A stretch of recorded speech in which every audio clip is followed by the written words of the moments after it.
ঘরোয়া টুর্নামেন্ট, আন্তর্জাতিক সূচি, বিদেশ সফর সব মিলিয়ে বছরের বেশিরভাগ সময়ই ব্যস্ত থাকতে হয় পেশাদার খেলোয়াড়দের।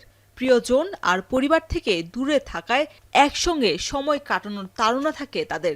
ঈদ এলে কিছুটা হলেও ঘুচে যায় সেই আক্ষেপ।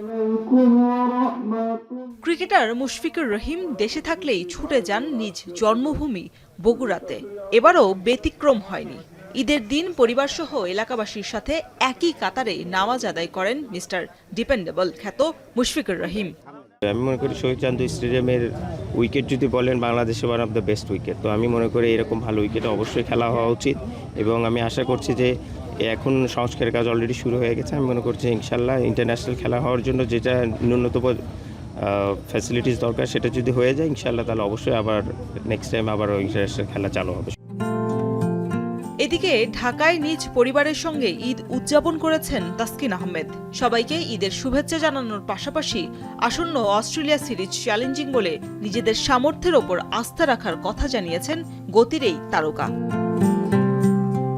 বিসিবি সভাপতি তামিম ইকবাল খান সহ জাতীয় দলের সিনিয়র এবং জুনিয়র ক্রিকেটাররাই ঈদুল আজহার শুভেচ্ছা জানিয়েছেন নিজের ফেসবুক পেজে পোস্টের মাধ্যমে।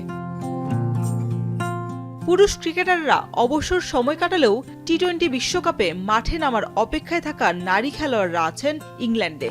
পরিবার আর দেশ থেকে হাজার হাজার মাইল দূরে থাকা নারী দলের ক্রিকেটাররাও ঈদ নিয়ে লেখেন নিজের ভাবনার কথা। শরীফ রওশন, এখন। 72 ঘন্টা ময়েশ্চার লক সমৃদ্ধ লিলি বডি ওয়াশ। শিয়া বাটারের গুডনেস স্কিন রিপেয়ার করে রাখে সফট ও গ্লোয়িং।